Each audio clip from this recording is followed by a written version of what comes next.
Kebakaran boleh menyebabkan kerosakan ke atas harta benda dan kehilangan nyawa di mana saja pada bila-bila masa, dan sekolah tidak terkecuali. Tetapi kebanyakan kebakaran boleh dielakkan jika amalan keselamatan kebakaran diberi penuh perhatian. Cara terbaik untuk mengelakkannya ialah menghapuskan bahaya-bahaya kebakaran. Sama ada anda seorang pelajar, guru atau kaki tangan sekolah, anda perlu tahu apa itu bahaya kebakaran dan harus lakukan untuk hapuskannya. Bolehkah anda mengenal pasti bahaya-bahaya kebakaran di sekolah anda? Pelajaran kita baru saja bermula. Sila beri perhatian. Inilah yang dapat kita lihat di kebanyakan bilik darjah. Anda melihatnya setiap hari yang kelihatan amat selamat. Tetapi mereka begitu. Bolehkah anda mengesan sebarang punca yang boleh mengakibatkan berlakunya kebakaran?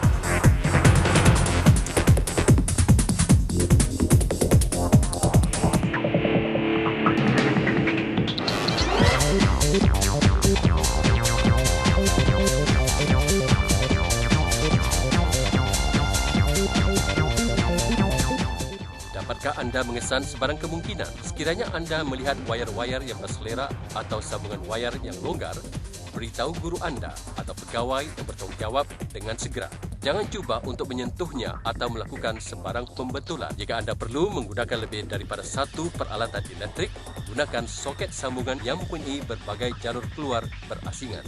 Komputer yang ditinggalkan beroperasi semalaman bukan hanya menggunakan tenaga elektrik, malah ia mungkin menjadi terlalu panas. Oleh itu, matikan semua peralatan elektronik apabila anda meninggalkan bilik darjah.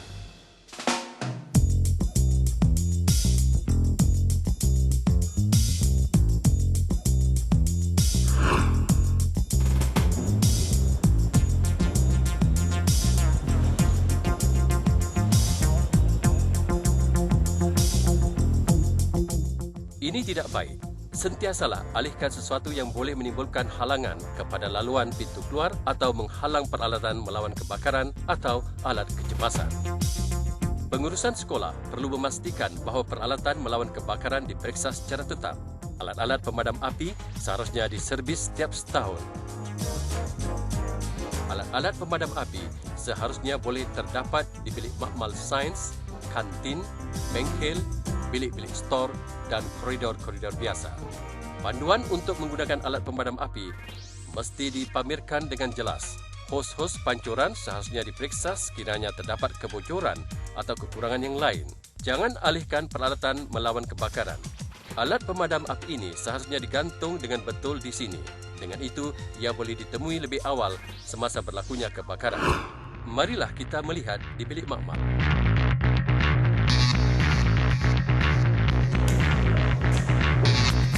Bilik makmal sains ialah tempat di mana anda perlu lebih berhati-hati dan ikuti semua prosedur yang betul. Ini kerana bahan kimia mudah dijilat api, bahan mudah terbakar dan tungku disimpan dan digunakan di sini. Kini mari kita lihat sama ada semuanya ditempatkan secara teratur di bilik makmal ini.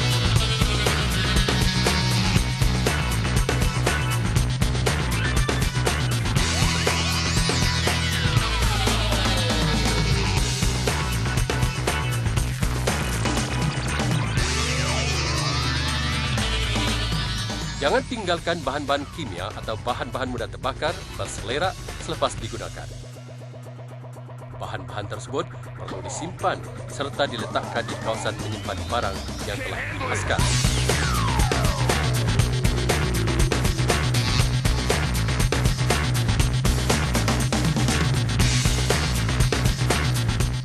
Ini amat berbahaya. Jangan tinggalkan bahan mudah terbakar seperti kertas, bahan kimia dekat dengan api terbuka. Tiupan angin yang perlahan mungkin menerbangkan sekeping kertas ke arah api yang menyala dan bermulalah satu kebakaran. Alright class, today we're going to fry some chicken wings.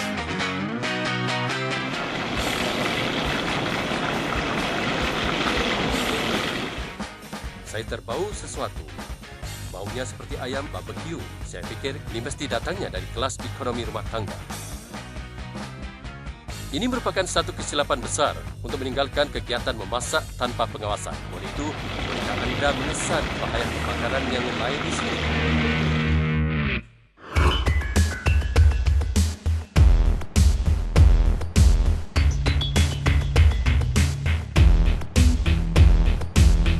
Aunty, 一碗要辣椒，另一碗不要辣椒。也不要锅边哦，一杯要锅边要加奶加糖。然后我想一下啊，那个面哦不要加葱，我不喜欢吃葱。然后鸡哦放的多一点，谢谢啊。然后。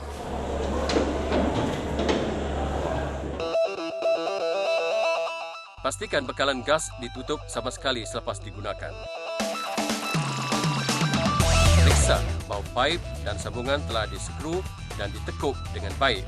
Pastikan bahawa ia diselenggarakan secara tetap bagi mengawal daripada kebocoran gas.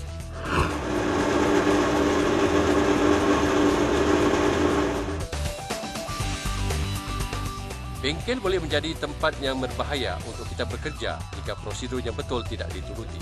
Mari lihat jika bengkel ini telah melaksanakan semua langkah-langkah berjaga-jaga yang diperlukan.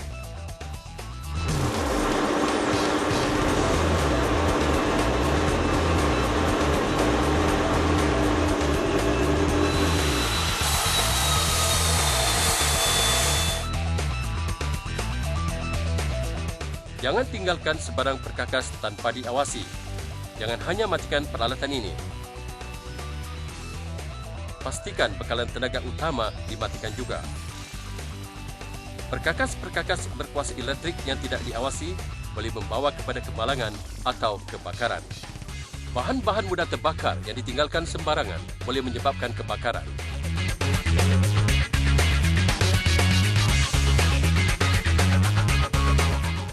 Sentiasa bersihkan kawasan ini selepas digunakan.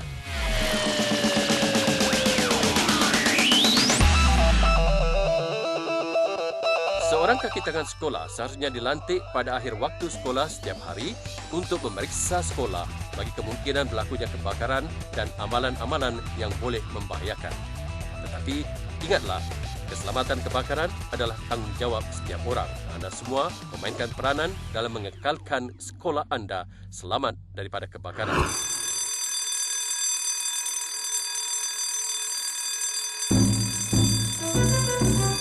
Adakah anda tahu tentang rancangan pemindahan kebakaran sekolah anda? Setiap sekolah harus mempunyai rancangan pemindahan kebakaran yang menggariskan prosedur-prosedur untuk diikuti jika berlaku kecemasan kebakaran. Rancangan pemindahan kebakaran merangkumi laluan-laluan, lokasi, kawasan perhimpunan dan buktian penting yang lain.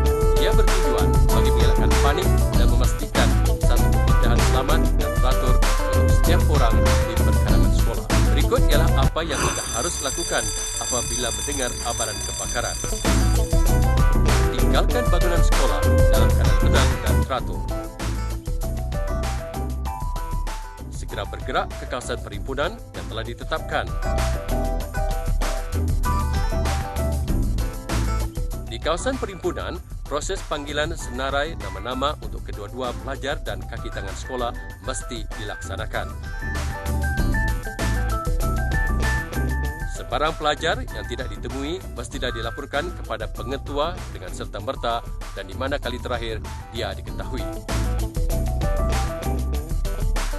Kaki tangan sekolah yang dilatih untuk melawan kebakaran bolehlah digembling untuk melawan kebakaran dari jarak yang selamat sebelum tibanya para anggota pemadam api SCDF. Latihan kebakaran perlu diadakan sekurang-kurangnya 2 kali setahun. Lakukan latihan kebakaran anda dengan serius. Mengetahui apa yang perlu anda lakukan dalam kebakaran boleh menjadikan semuanya berbeza. Pasukan Pertahanan Awam Singapura menjalankan latihan siap sedia kecemasan untuk orang awam tanpa kos. Dipanggil Program Persediaan Kecemasan Masyarakat atau CEPP ialah program berdasarkan modul dengan latihan teori dan praktikal. Topik-topiknya merangkumi bantuan kecemasan,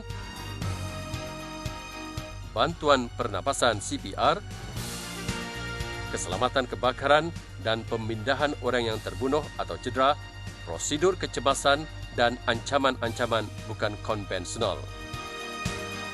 Sila lungsuri laman SCDF untuk mendapatkan keterangan lanjut. Baiklah, kelas kita telah berakhir. Awasi bahaya-bahaya kebakaran, ikuti semua prosedur keselamatan kebakaran dan juga ketahui rancangan pemindahan kebakaran sekolah anda. Ia memerlukan satu usaha yang diselaraskan oleh semua untuk memastikan sekolah-sekolah kita selamat daripada sebarang ancaman kebakaran.